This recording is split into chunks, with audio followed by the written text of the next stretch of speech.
सी language के आज के लेक्चर में मैं आपके साथ में स्विच केस को डिस्कस करूंगा। प्रीवियस लेक्चर में मैंने आपको ब्रेक और कंटिन्यू स्टेटमेंट्स का यूज बताया था कि कैसे हम ब्रेक और कंटिन्यू लूप बॉडी में यूज करते हैं। आज हम स्विच केस को समझेंगे और स्विच केस में भी ब्रेक का यूज होता है, तो ये भी मैं आज आपको इसमें बताऊंगा। दूसरा यूज जो है ब्रेक का क्या है, राइट। तो उससे पहले मैंने आपके साथ में डिसीजन, इटरेटिव, बाकी सारी चीजें बहुत ही डीपली डिस्कस किए हैं। आप लोग अगर पहली बार इस क्लास को देख रहे हैं तो मैं जरूर कहूंगा कि एक बार उन क्लासेस को जरूर देखिएगा। और आई होप कि जिन लोगों ने अभी तक मेरी क्लासेस देखी होंगी बहुत मजा आया होगा, क्योंकि मैं आपको बहुत ही डिफरेंट तरीके से पढ़ा रहा हूं। यहाँ पर विद प्रोग्राम आपको बता रहा हूं, एक एक चीज के सिंटेक्स को लेकर के आपको प्रोग्राम के एग्जीक्यूशन तक मैं एवरीथिंग आपको कंसेप्ट समझा रहा हूं, ताकि आप लोग प्रोग्रामिंग को बहुत अच्छे से समझ सकें। और सी लैंग्वेज जैसे हम आपको पढ़ा रहे हैं बहुत ही इंटरेस्टिंग लैंग्वेज है, क्योंकि मदर लैंग्वेज है, इसलिए हमको सीखना बहुत ही इंपॉर्टेंट है, right.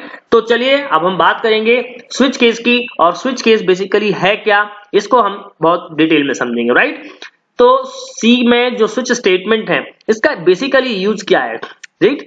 So the switch statement in C is an alternate to if else if ladder, right. बिल्कुल सही बात है कि अगर हमको इफ एल्स लैडर नहीं यूज करना हो तो हम उसको अल्टरनेटिव यूज है कि हम स्विच केस का इस्तेमाल करें, या फिर हमको मेन्यू ड्रिवन प्रोग्राम जब बनाना होता है तब भी हम स्विच केस का इस्तेमाल करते हैं। So if ladder statement which allows to execute multiple operations for the different possible values of a single variable called switch variable, ठीक है।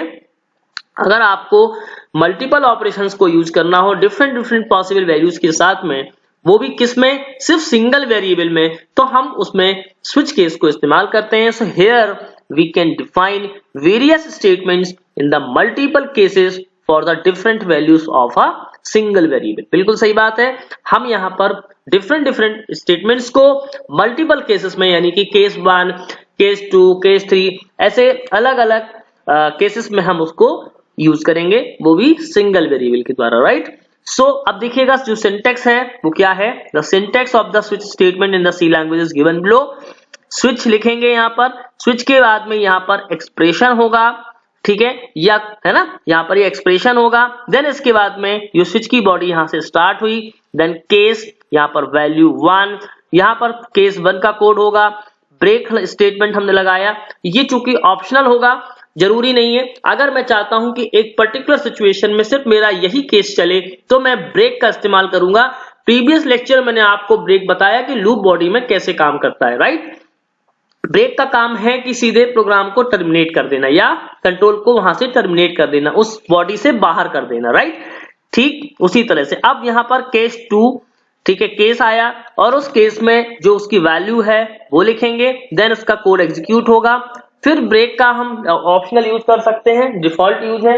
अच्छा, इसके बाद में हम लोग डिफॉल्ट केस का यूज करते हैं, जैसे वहां पर हम if else if ladder use करते हैं तो इफ वाले ब्लॉक में कंडीशंस होती हैं और जो लास्ट वाला एल्स ब्लॉक होता है वो डिफॉल्ट केस की तरह काम करता है। सो अब डिफॉल्ट का काम क्या है, यहाँ पर कोई चीज मैच नहीं होगी, जब सारे स्टेटमेंट्स हमारे फेल हो जाएंगे तो डिफॉल्ट केस चलेगा, ठीक है।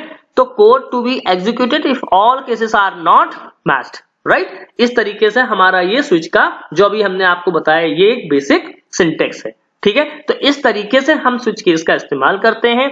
आई होप कि अभी आपको ये बात समझ में आ गई होगी। दूसरी बात, स्विच स्टेटमेंट बनाते समय कुछ रूल्स को भी फॉलो करना होंगे, तो वो रूल्स क्या होंगे वो भी आपको मैं बताऊंगा। स्विच में और क्या क्या चीज इस्तेमाल कर सकते हैं, क्या चीज हम नहीं रख सकते हैं, वो सारी बातें अभी मैं आपसे बहुत डिटेल में डिस्कस करने वाला हूं, ठीक है। तो इतना मुझे लगता है आपको समझ में आ गया होगा। अब बात करेंगे रूल्स फॉर स्विच स्टेटमेंट, ठीक है। तो क्या क्या रूल्स हैं, देखिए हम बात करेंगे। The switch statements in C is an alternative to, देखिए वही बात है, तो मैंने अभी आपको जो बताना चाह रहा हूं वो बताना चाह रहा हूं रूल्स, ठीक है। The switch expression must be of N integer और कैरेक्टर टाइप, यानी कि स्विच एक्सप्रेशन में जो भी चीज होगी या तो वो इंटीजर होगी या वो कैरेक्टर टाइप की होगी, ठीक है। Second thing, the case value must be N integer और कैरेक्टर कांस्टेंट, ठीक है। जो केस की वैल्यू होगी वो या तो इंटीजर हो या फिर कैरेक्टर कांस्टेंट हो। दैट मींस, देखिए मैं आपको मतलब समझा देता हूं।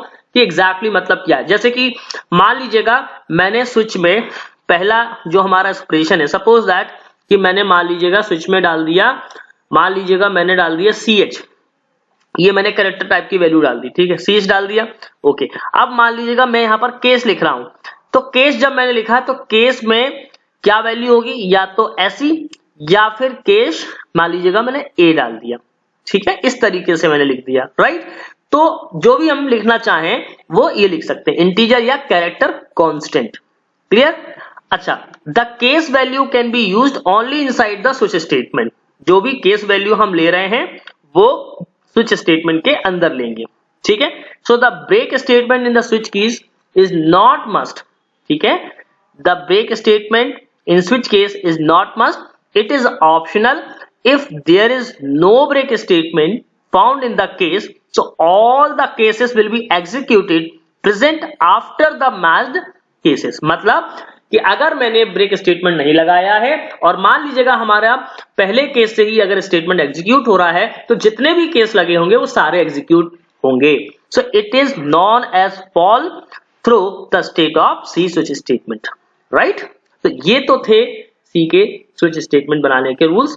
अभी हम इसके आगे भी कुछ वैलिडेशंस देखेंगे और उसको आपको मैं आपके सामने टेबल के सामने रिप्रेजेंट कर रहा हूं। देखिए हमने यहां पर क्या किया है, we are assuming that there are the following variables. हमने यहां पर एक वेरिएबल लिया int x y z, 3 variable बनाए, कैरेक्टर टाइप के 2 वेरिएबल बनाए और एक फ्लोट टाइप का वेरिएबल बनाया, ठीक है। अब हमको ये जानना है कि वैलिड क्या है और इनवैलिड क्या है, ठीक है।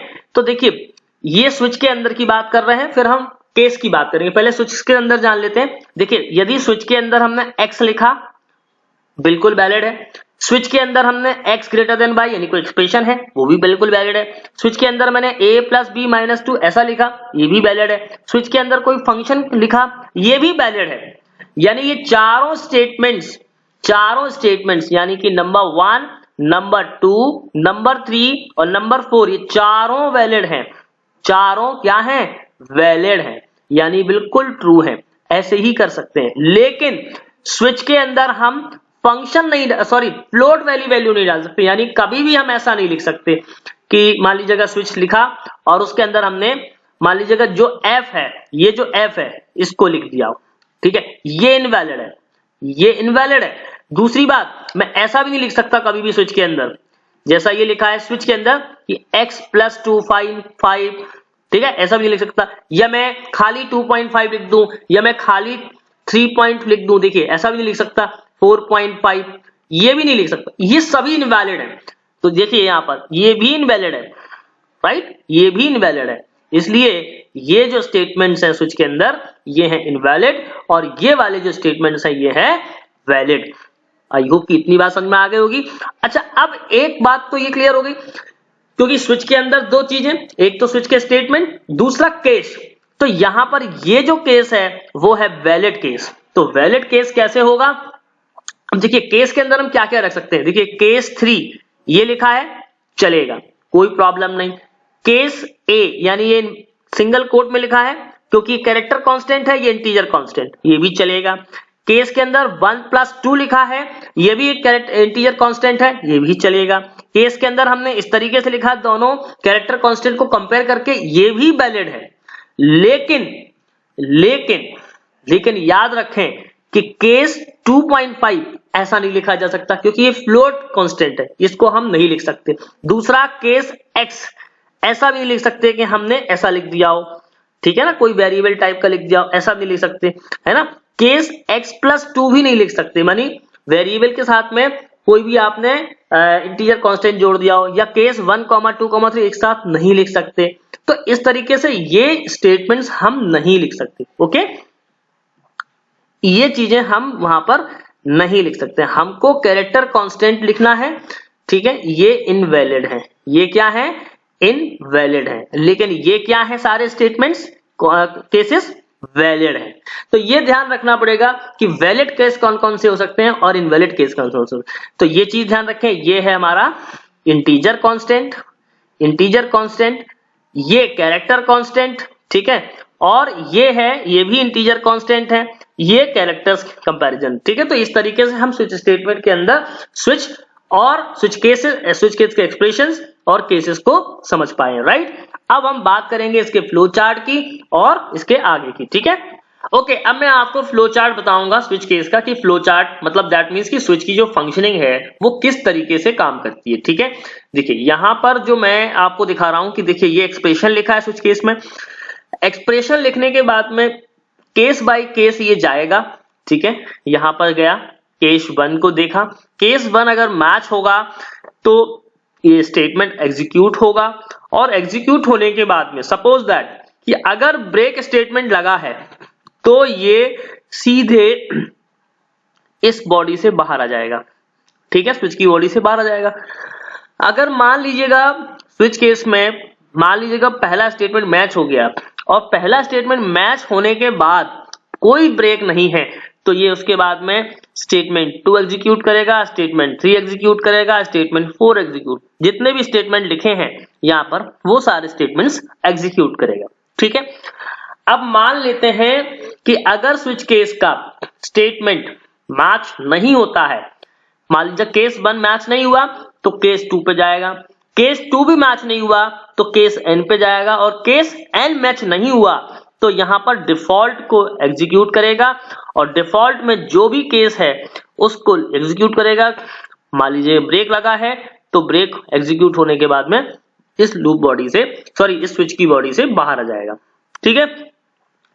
अब मान लेते हैं एक और बात कि सपोज दैट कि मान लीजिएगा कि केस 2 हमारा केस 1 मैच नहीं हुआ, ठीक है, केस 1 यहां पर मैच नहीं हुआ, तो और कहां पर गया, केस 2 पे, और केस 2 पे मैच होने के बाद में कहां गया, इस स्टेटमेंट पर गया, इस स्टेटमेंट पर गया। अब मान लीजिएगा कि इस स्टेटमेंट के बाद में ब्रेक लगा है तो ये बाहर आ जाएगा, मान लीजिएगा बाहर। अब मान लीजिएगा ब्रेक नहीं लगा है तो उसके बाद में स्टेटमेंट अगला एग्जीक्यूट, यानी उसके बाद में अगला स्टेटमेंट एग्जीक्यूट, वो भी किसका, क्योंकि डिफॉल्ट का है, ठीक है। इसके बाद में मान लो ये केस 2 भी मैच नहीं हुआ, और केस जब 2 मैच नहीं हुआ तो कौन सा केस, ये एन केस है, एनवा केस है, और ये अगर मैच हो गया, ये मैच हो गया तो उसके बाद में ये वाला स्टेटमेंट एग्जीक्यूट होगा, ब्रेक लगा है तो इस बॉडी से बाहर आ जाएगा, ठीक। सपोज दैट कि ये भी मैच नहीं हुआ और डिफॉल्ट वाला केस आया, तो अब डिफॉल्ट वाला केस जो है ऑलरेडी चलेगा। तो ये है एक्चुअल में स्विच केस का जो फ्लो चार्ट मैंने आपके साथ में लिया है, दैट मींस की फंक्शनिंग है कि किस तरीके से ये काम करेगा, ठीक है। मैंने इसका डिस्क्रिप्शन भी यहाँ पर नोट डाउन करके रखा है कि फर्स्टली क्या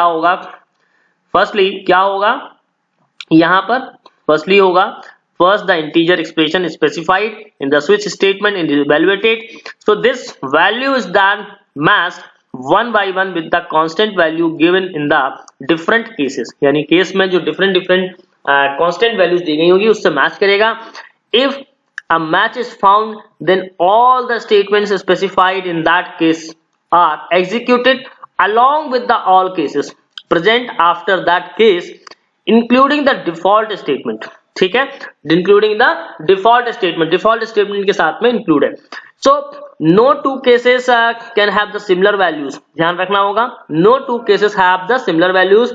if the matched case contains a break statement then all the cases present after that will be skipped, यानी कि सारे जितने भी केसेस लिखे हैं वो क्या हो जाएंगे, स्किप्ड हो जाएंगे, and the control comes out of the switch, और कंट्रोल जो है स्विच से बाहर आ जाएगा। Otherwise all the cases following the matched case will be the executed, ठीक है। अब मैं आपको एक एग्जांपल के थ्रू इस बात को समझाऊंगा, एग्जांपल ले लेते हैं एक, ठीक। चलिए एक एग्जांपल के थ्रू मैं आपको बताता हूं कि कैसे हम स्विच केस में स्टेटमेंट्स को लिखते हैं, ठीक है। तो देखिए यहां पर जो मैं अभी आपको बताने वाला हूं वो ये, मैंने देखो एक हेडर फाइल इंक्लूड कर ली, मेन फंक्शन लिखा, और मैंने एक नंबर नाम का जो वेरिएबल है वो इंटीजर टाइप का लिया, उसमें मैंने 0 इनिशियलाइज कर दिया, ठीक है। अब मैंने क्या किया, प्रिंटफ स्टेटमेंट लिखा और उसमें एक मैसेज लिखा, एंटर अ नंबर, स्कैनफ के द्वारा मैंने उस नंबर को कीबोर्ड से एंटर करा लिया, ठीक है। अब मैंने क्या किया, देखिए स्विच केस है, स्विच केस में जो भी नंबर आपने एंटर किया था वो नंबर आपने एंटर किया, ठीक है। नंबर एंटर करने के बाद में वो जो भी नंबर आपने एंटर किया वो मैच करेगा कि किस केस से मैच हो रहा। सपोज दैट, अब मैं यहाँ पर पहले तो आपको एग्जीक्यूट करके बताता हूं। मान लीजिएगा कि मैंने नंबर नाम का एक वेरिएबल बनाया, ठीक है, ये मैंने नंबर नाम का एक वेरिएबल बनाया जहां पे मैंने 0 इनिशियलाइज किया। आउटपुट देखें कैसे निकलेगा आपको। सबसे पहले आप देखिएगा यहां पर हमने क्या किया, एंटर अ नंबर, ठीक है, ये हमने स्क्रीन पर शो कराया। एंटर अ नंबर, मान लीजिएगा मैंने यहां पर सपोज दैट कि 10 डाल दिया, ठीक है। जैसे ही मैंने 10 डाला यहां पर तो केस में मैच हुआ, मैच्ड हुआ, यहां पर देखिए ये हुआ मैच्ड, तो यहां पर क्या प्रिंटफ चलेगा, ये चल जाएगा और आ जाएगा स्क्रीन पर नंबर इज इक्वल्स, ठीक है, नंबर इज इक्वल्स टू 10, ठीक, ये आ गया। अब सपोज दैट कि मान लीजिए ये तो पहली बार में और ब्रेक लगा तो ये सीधा बाहर आ गया, सीधा बाहर आ गया, ठीक है। अब मान लीजिएगा एक और केस मैं ले सकता हूं, और दूसरे केस में सपोज दैट कि मान लीजिएगा मैंने लिखा एंटर अ नंबर, जब मैंने दूसरी बार एग्जीक्यूट किया और सपोज दैट कि मैंने नंबर एंटर किया 60।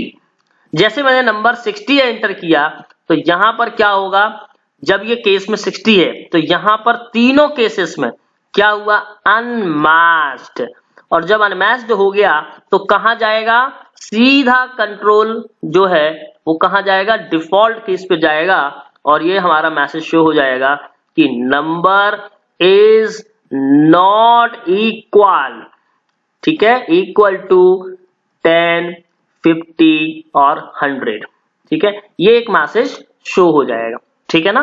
तो अब आप समझ गए होंगे कि सारे केस जो है वो अनमैच्ड हो जाएंगे और डिफॉल्ट केस को एग्जीक्यूट कर देगा, ठीक है। तो इस तरीके से हमने भी एग्जांपल को देखा। अभी हम इसका कोड भी करके देख लेंगे, ठीक है।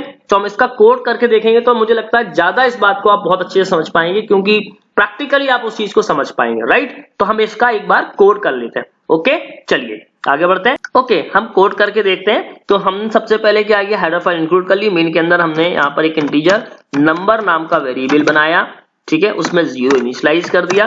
देन इसके बाद में एक प्रिंटफ स्टेटमेंट लिखा और वहां पर एक मैसेज हमने शो करा दिया कि एंटर अ नंबर, ठीक है, ये मैसेज मैंने शो करा दिया। देन इसके बाद में स्कैन एफ लिखा और वहां से हमने कीबोर्ड से वैल्यू एंटर करा दी, ठीक है, कॉमा और डस ऑपरेटर और यहाँ पर वेरिएबल नंबर को लिखा, ठीक है। देन अब क्या करेंगे हम, अब मैंने स्विच केस लिखा, ये मैंने स्विच लिखा, स्विच के अंदर मैंने नंबर को एंटर कर दिया, ठीक है, नंबर लिख दिया। अब मैंने नंबर के बाद में ये देखिए मैंने वेरिएबल लिखा है, चूंकि मैंने स्विच की बॉडी बनाई, यहां पर केस लिखा, केस में मैंने मान लीजिएगा 10 डाल दिया, ठीक है, और यहां पर मैंने क्या लिखा, कोलन, ठीक है, केस के बाद में कॉलन लगाएंगे। देन मैंने एक प्रिंटफ स्टेटमेंट लिखा, ठीक है, प्रिंटफ स्टेटमेंट लिखा और उसमें मैंने लिख दिया कि नंबर इज इक्वल टू 10, ठीक है, ये एक मैसेज मैंने यहाँ पे स्क्रीन पे शो करा दिया, ठीक। इसके बाद में मैंने एक ब्रेक स्टेटमेंट लिखा और ताकि इसलिए कि ये इससे बाहर हो जाएगा। फिर देन मैंने केस, नेक्स्ट केस लिखा और उस पर लिख दिया केस की वैल्यू 50 कोलन। इसके बाद में मैंने प्रिंटफ स्टेटमेंट लिखा, ठीक है, और प्रिंटफ स्टेटमेंट के बाद में मैंने यहां पर भी एक मैसेज लिख दिया, नंबर इज इक्वल टू 50, ठीक है, ये लिखा मैंने। देन मैंने ब्रेक स्टेटमेंट लिखा, इसके बाद में मैंने एक और केस लिखा और केस में मैंने 100 डाल दिया, कोलन लिखा। देन इसके बाद में मैंने नेक्स्ट प्रिंटफ स्टेटमेंट लिखा और उस पर मैंने एक और मैसेज शो करा दिया, नंबर इज इक्वल टू, मान लीजिएगा मैंने लिखा 100, ठीक है, ये लिखा मैंने। अब मैंने क्या किया, इसका भी एक और ब्रेक स्टेटमेंट लिखा और इसके बाद में मैंने लिखा डिफॉल्ट स्टेटमेंट लिखा और डिफॉल्ट के बाद में मैंने कॉमा कोलन लगाया।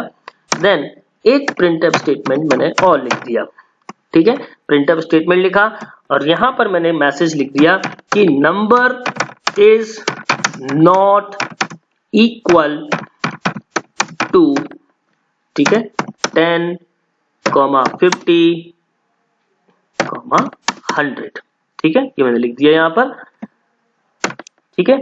अब ये हमारा एंड हो गया। क्लियर, हमारा ये स्विच की बॉडी से बाहर हो गया और ये हमारा बाहर हो गया। ठीक है, तो अब देखिएगा मैं यहां पर इसको कंपाइल करूंगा, रन करूंगा, फिर मैं आपको समझाऊंगा कि एग्जैक्टली इसका क्या मतलब है। ठीक है, चलिए अब मैं इसको कंपाइल करता हूं। चलिए तो इसको कंपाइल और रन दोनों कर लेते हैं। देखिए ये मैंने कंपाइल किया, रन किया, यहां पर क्या मैसेज आ रहा है, एंटर अ नंबर। ठीक है, मान लीजिएगा मैंने एंटर नंबर 20 कर दिया। ठीक है, तो 20 एंटर किया तो क्या बता रहा है, देखिए मैसेज में, number is not equal to 10, 50 और 100। दैट मीन्स कि यहां पर जब हमने नंबर 20 एंटर किया, तो यहां पर क्या हुआ कि केस चेक करेगा कि केस में क्या जो हमने नंबर एंटर किया वो एंटर वैल्यू मैच हो रही है, नहीं हो रही है। तो यहां पर इन तीनों केसों में अनमैच्ड हुआ, तो डिफॉल्ट स्टेटमेंट चला, और वो क्या था, डिफॉल्ट स्टेटमेंट कि number is not equal to 10, 50 और 100। ठीक है, अभी तो हमने ये किया था। अब मैं दोबारा इसको कंपाइल करता हूं और फिर मैं आपको बताता हूं रन करके। ठीक है, यहां पर ये मैसेज शो हुआ, मान लीजिए मैंने डाला था 100, तो यहां पर क्या हुआ, नंबर इज इक्वल टू 100। ठीक है, मान लीजिएगा मैं और एक बार सपोज दैट कि मैंने मान लीजिएगा 50 एंटर कर दिया, तो देखिए यहां पर नंबर इज इक्वल्स टू 50, यानी हमारा केस दूसरा वाला जो केस था वो चला। ठीक है, अब सपोज दैट कि मान लीजिएगा मैं इन सभी जगह से ब्रेक स्टेटमेंट्स को हटा दूं। ठीक है, सपोज दैट मान लीजिएगा मैंने यहां से भी ब्रेक स्टेटमेंट को कमेंट बना दिया, यहां पे भी ब्रेक कमेंट बना दिया, और सपोज दैट यहां भी कमेंट बना दिया। ठीक, अब देखिएगा आप, मैं इसको रन करता हूं। ठीक है, अब देखिएगा यहां पे मैंने क्या किया, यहां पर एंटर 10 किया। जैसे ही मैंने 10 एंटर किया तो number is equals to 10, number is equals to 50, number is equals to 100 and number is not equals to 10, 50 और 100। दैट मीन्स कि ये क्या हो गया, मैंने जब जैसे ही ब्रेक स्टेटमेंट हटाया तो ये सारे केसेस को चला देगा, और डिफॉल्ट ऑटोमेटिकली चल रहा है क्योंकि ब्रेक हटा दिया।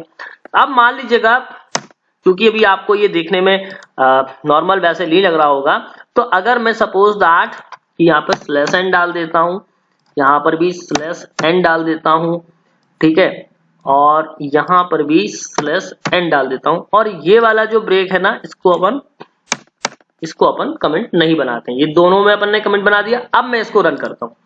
ठीक है, तो अब मैं इसको रन करूंगा। अब देखिएगा मैंने यहाँ पर मान लीजिएगा 10 डाला, तो जैसे ही मैंने 10 डाला तो number is equal to 10, number is equal to 50 और number is equal to 100। That means कि ब्रेक यहाँ पर कंपलसरी नहीं है, ये मैं आपको समझाना चाह रहा था। ये ऑप्शनल है, क्योंकि अगर आप चाहते हैं कि सिर्फ हमारा एक समय में एक ही ऑप्शन वर्क करे तो हम उस केस में ब्रेक स्टेटमेंट का यूज करते हैं। राइट, दैट मीन्स कि अगर आपने ब्रेक का स्टेटमेंट यूज किया है तो वो सिर्फ वही पर्टिकुलर कंडीशन पे चलेगा, और नहीं किया है तो जितने भी केसेस लिखे हैं वो ऑटोमेटिकली चलेंगे।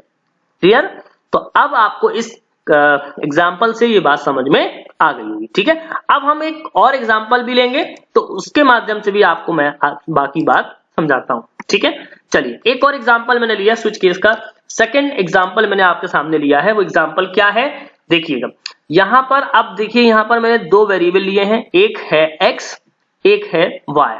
ठीक है, x में क्या हमने स्टोर करा दिया 10, और y में क्या स्टोर करा दिया 5 स्टोर करा दिया। अब देखिए यहां पर हमने एक एक्सप्रेशन लिखा, वो एक्सप्रेशन क्या है, पहला एक्सप्रेशन ये है कि x greater than y and logical and है, और x plus y greater than 0। तो देखिए यहां पर 10 ग्रेटर देन 5 है। दूसरी बात, x प्लस वाई की वैल्यू यानी 10 प्लस 5 यानी 15 ग्रेटर देन 0। तो यहां पर ये स्टेटमेंट देखिए, मैं आप अलग पेन ले लेता हूं तो आपको क्लियर हो जाएगा, ये भी ट्रू है और true and true, that means कि रिजल्ट जो है वो क्या मिलेगा, ट्रू मिलेगा, ट्रू मिलेगा। ठीक है, अब यहां पर देखिएगा कि देखो ट्रू मिला दैट मीन्स कि 1 मिला, और 1 मिला, 1 का मतलब कि यहां पर आएगा केस 1 है ना, और यहां पर क्या प्रिंटफ में आ जाएगा, हाई लिखा आ जाएगा। राइट, यहां पर क्या लिखा आ जाएगा, हाई। क्लियर, इसके बाद में अगर मान लीजिएगा ये हमारी कंडीशन हो गई फॉल्स, तो कंडीशन जब फॉल्स हो गई, मान लीजिएगा यहां पर हो गया फॉल्स, तो फॉल्स में क्या चलेगा, जीरो चलेगा, जीरो चलेगा, तो उस केस में हमारा कौन सा केस चलेगा, केस जीरो, और वहां पर क्या लिखा आ जाएगा, y लिखा आ जाएगा, ठीक है। और फिर इसके बाद में अगर ब्रेक हमने लगाया हुआ है तो ब्रेक के बाद टर्मिनेट हो जाएगा, नहीं लगाया ब्रेक तो डिफॉल्ट चलेगा। मान लीजिएगा इन दोनों में से ही कोई भी चीज फॉलो नहीं हो रही है, यानी ये स्टेटमेंट अनमैच्ड हो रहे हैं, तो हमारा डिफॉल्ट केस चलेगा जिसमें हेलो बाय लिखा हुआ आएगा। क्या लिखा हुआ आएगा, हेलो वाई लिखा हुआ आएगा। आई होप कि अब आपको ये बात समझ में आ गई होगी। इसको अभी हम एग्जांपल को कोड भी करके देखेंगे, ठीक है। लेकिन मैं चाह रहा हूं कि एक दो स्टेटमेंट्स, एक दो एग्जांपल्स और हैं, तो फिर हम अलग अलग तरीके से इन बातों को और अच्छे से समझ पाएंगे, ठीक है। तो चलिए एक दो एग्जांपल और डिस्कस कर लेते हैं। अब देखिएगा, एक है आई होप कि एक देखिए स्विच स्टेटमेंट में हमने क्या किया है, देखिए ब्रेक का इस्तेमाल नहीं किया है। देखिए जैसे कि अभी हमने आपको बताया था कि यहाँ पर एक नंबर लिया, एंटर नंबर है, ठीक है, हमने नंबर को स्कैन करा के उसको स्टोर करा दिया। नंबर मैंने देखिए यहाँ पर जो भी वैल्यू डाली। अब देखो यहाँ पर फॉल थ्रो का मतलब ये हुआ कि अगर हमने एक केस को एग्जीक्यूट कराया तो 10 के बाद में जितने भी केसेस थे वो सारे एग्जीक्यूट हो जाएंगे, ठीक है ना, और डिफॉल्ट भी एग्जीक्यूट हो जाएगा। जैसे अभी हुआ था कि हमने क्या किया, मान लो नंबर में सपोज दैट यहाँ पे ये नंबर है, नंबर में मैंने 10 डाला, तो 10 डालते ही ये वाला स्टेटमेंट एग्जीक्यूट हो जाएगा, ये वाला एग्जीक्यूट हो जाएगा, ये वाला। और मान लो 10 नहीं डाला, 50 डाला, तो 50 वाले से शुरू होगा, 50 वाले से शुरू होगा, यानी ये वाला मैच होगा, तो उसके बाद 100 वाला भी चलेगा और डिफॉल्ट वाला भी चलेगा। अब मान लो मैंने अगर 100 डाला, तो 100 डालने पर क्या हुआ, ये वाला नंबर चलेगा और इसके ये वाला नंबर चलेगा। आई थिंक कि मैंने अभी आपको इस तरह का एक कोड ऑलरेडी बता दिया। तो सबसे पहले हम इसी को ही कंटिन्यू करेंगे, ब्रेक वगैरह हम हटा करके, हमने आपको पहले ही बताया था, तो ये बात आपको अच्छे से समझ में आ गई होगी। क्लियर। अब बात करेंगे, एक और है जो कि स्विच केस में नेस्टेड स्विच भी होता है।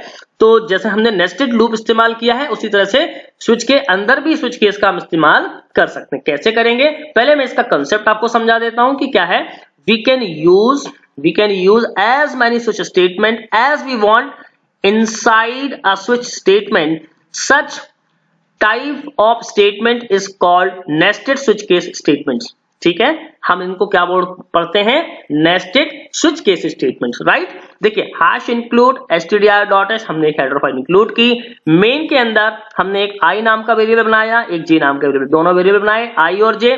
स्विच के अंदर मैंने i को देखिए यहां पर रखा, और केस, अब देखिए यहां पर मैंने जैसे ही i रखा तो यहां पर क्या आ गया, देखिए यहां पर क्या आ गया, 10 आ गया, यहां पर क्या आ गया, 10 आ गया, और 10 आ गया मतलब यहां पर ये वाला केस चलेगा, printf, यानी कि the value of i evaluated it outer switch, ठीक है। अच्छा, अब इसके बाद में केस 20 है, तो उसके बाद में फिर हमने क्या किया, स्विच के अंदर j डाला, ठीक है ना, स्विच के अंदर j डाला, ओके। अब देखो यहां पर क्या हो रहा है, यहां पर हमने मान लीजिएगा j की बाद में 20 डाल दिया, तो 20 डाला तो 20 वाला कौन सा मैच होगा, ये वाला मैच होगा, यानी ये वाला चलेगा। क्लियर। तो इस तरीके से हमने इसके नेस्टेड को हमने यूज किया। अभी हम कोड के द्वारा भी इस बात को आपके सामने पेश करेंगे, ठीक है, तो आपको बहुत अच्छे से ये बात समझ में आ जाएगी, राइट। चलिए, तो अब हम कोडिंग टूल पे चलेंगे और वहां पर हम आपसे डिस्कस करेंगे। जैसे कि अभी मैंने आपके सामने ये कोड लिया हुआ था, तो मैंने ब्रेक स्टेटमेंट नहीं लगाए थे, मैंने एक एग्जांपल अभी आपको समझाया था, तो आपको ये बात अच्छे से समझ में आ गई होगी, राइट, कि हमने किसी भी जगह पर ब्रेक का इस्तेमाल नहीं किया। तो ये एग्जांपल नंबर जो 3 हमने आपके साथ में डिस्कस किया था वो हम ऑलरेडी कर चुके हैं। अब बात करेंगे हम आपके साथ में एक अनदर एग्जांपल की, तो वो कैसे करेंगे, ठीक है। चलिए देखिए, अब यहाँ पर हम क्या करेंगे, मैंने लिया इंटीजर, दो वेरिएबल लिए, x की वैल्यू मैंने 10 डाला, ठीक है, और मान लीजिएगा मैंने y में सपोज दैट 5 डाला, ठीक है। ये दो वेरिएबल बनाए इंटीजर टाइप के। मैंने यहाँ पर स्विच स्टेटमेंट लिखा, स्विच के अंदर मैंने एक एक्सप्रेशन लिखा, और एक्सप्रेशन में लिखा x ग्रेटर देन y, और एंड ऑपरेटर, इसके बाद में x प्लस y, और यहाँ पर लिखा ग्रेटर देन 0। ये मैंने एक कंडीशन लिखी। देन इसके बाद में मैंने यहाँ पर स्विच की बॉडी बनाई, स्विच की बॉडी के बाद यहाँ पर केस लिखा, और केस में मैंने 1 लिखा। इसके बाद में मैंने यहाँ पर एक प्रिंटफ स्टेटमेंट लिखा, और प्रिंटफ स्टेटमेंट में मैंने एक मैसेज शो करा दिया, और मैसेज था वो हाय, ठीक है। अब देखिएगा, इसके बाद में मैंने क्या लिखा यहाँ पर, ब्रेक लगाया, ठीक है, और ब्रेक लगाने के बाद में यहाँ पर मैंने केस 0 लिखा, कोलन लिखा, देन फिर प्रिंटफ लिखा और इसमें लिख दिया यहाँ पर मैंने यहाँ पर वाई, ठीक है, यहाँ पर मैंने क्या लिखा वाई, और फिर ब्रेक यहाँ पर लगाया। देन अब मैंने क्या लिखा, एक डिफॉल्ट केस लिखा और डिफॉल्ट केस में मैंने यहाँ पर एक और प्रिंटफ स्टेटमेंट लिखा जिसमें ये मैसेज मैं शो करा रहा हूँ कि अगर ये दोनों ही केस फेल हो जाए तो हेलो बाय एक करके स्टेटमेंट लिखा, ठीक है, ये लिख दिया मैंने और इसको एंड कर दिया। अब मैं इसको कंपाइल करूंगा और रन करूंगा, फिर मैं आपको बताता हूं देखिए यहाँ पर कि क्या एग्जैक्टली होगा, ठीक है। देखिए मैंने इसको कंपाइल किया, रन किया। अच्छा, यहाँ पर क्या आ रहा है, हाई लिखा हुआ आ रहा है। क्यों हाई लिखा हुआ आ रहा है, क्योंकि हमने आपको क्या बताया, यहाँ पर जो केस हमने लिया था वो क्या लिया था, 1 वाला केस लिया था ऑलरेडी, क्योंकि जो कंडीशन है वो कंडीशन हो रही है true, 10 greater than 5 and 10 plus 15 greater than 0, तो ये हमेशा ये वाला एग्जीक्यूट होगा। अब मान लीजिएगा सपोज दैट कि मैं यहाँ पर लेस देन डाल देता हूं, ठीक है, अगर मान लीजिए मैंने यहाँ पर लेस देन डाल दिया तो फिर मैं इसको कंपाइल और रन करूंगा तो देखिए यहाँ पर क्या एग्जीक्यूट होगा, बाय लिखा आया, ठीक है, यहाँ पर क्या लिखा आया, बाय लिखा आया, दैट मीन्स कि ये ट्रू नहीं है, फॉल्स है, तो फॉल्स वाला दैट मीन्स कि 0 वाला केस चला। कौन सा वाला केस चला, ये वाला केस चला यहाँ पर, राइट। तो अब आपको ये बात मुझे लगता है बहुत अच्छे से समझ में आ गई होगी। और अगर केस 1 और 0 ये भी नहीं चलेंगे तो कौन सा चलेगा, डिफॉल्ट वाला केस चलेगा, ठीक है। अब हम एक और जो लास्ट हमारा कोड था उसको भी हम ध्यान में रख करके इसको नेस्टेड स्विच भी चलाएंगे, ठीक है। चलिए आगे देखते हैं। चलिए तो अब हम नेस्टेड स्विच का भी एक बार यूज आपको बता देते हैं। मैंने यहाँ पर इंट आई कॉमा, देखिए आई मैंने डाला 10 कॉमा जे में मैंने डाला 20, ठीक है। अब मैंने यहाँ पर स्विच यहाँ पर लिखा और स्विच के अंदर मैंने यहाँ पर एक वैल्यू यानी कि मैंने आई लिखा, देन मैंने यहाँ पर स्विच की बॉडी बनाई और यहाँ पर एक केस लिखा, केस में 10 लिखा और उसके बाद मैंने एक प्रिंटफ स्टेटमेंट लिखा, ठीक है, प्रिंटफ स्टेटमेंट लिखा और उसके अंदर मैंने एक मैसेज लिखा। क्या मैसेज लिखा, the value of I evaluated, ठीक है, इन आउटर स्विच, इन आउटर स्विच ये लिखा और %d लिखा, ठीक है, कॉमा यहाँ पर मैंने लिखा हाई, ठीक है। यहाँ पर एक स्लैश साइन भी डाल देते हैं ताकि नई लाइन से ही प्रिंट होना शुरू होगा, ठीक है। इसके बाद मैंने एक केस लिखा और केस 20 मान लीजिए कि मैंने ऐसे लिख दिया, ठीक है। अब मैंने स्विच फिर लिखा इसके अंदर और उसके अंदर मैंने अब लिखा जे, इसके बाद में इसकी बॉडी बनाई और फिर यहाँ पर मैंने केस लिखा 20 सपोज दैट, या ये हम यहाँ पर ना भी लिखें तो भी कोई दिक्कत नहीं है, इसको हम यहाँ पे ही लिख देंगे तो भी कोई दिक्कत नहीं है, ठीक है, ओके। यहाँ पर मैंने लिखा और ये मैंने केस 20 कोलन लिखा और मान लीजिएगा मैंने यहाँ पर लिखा प्रिंटफ, ठीक है, प्रिंटफ लिखा और उसके अंदर भी मैंने क्या लिख दिया, the value of J evaluated in nested switch, ठीक है, नेस्टेड स्विच %d/n कॉमा जे, ठीक, ये लिख दिया मैंने। अब देखिएगा हम इन दोनों ही स्टेटमेंट से बाहर आ गए। अब मैंने क्या किया, यहाँ पर एक दो प्रिंटफ इस्तेमाल करेंगे हम जहां पर हम वैल्यूज इनकी शो करा देंगे, ठीक है।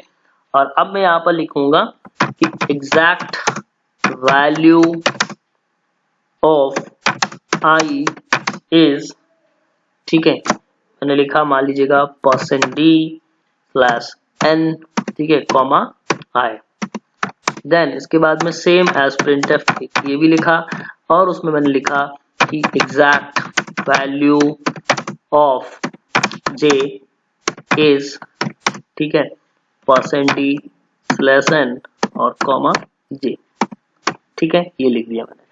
अब मैं इसको कंपाइल और रन करूंगा, ठीक है, ठीक है। तो अब मैं इसको कंपाइल और रन दोनों करूंगा, राइट।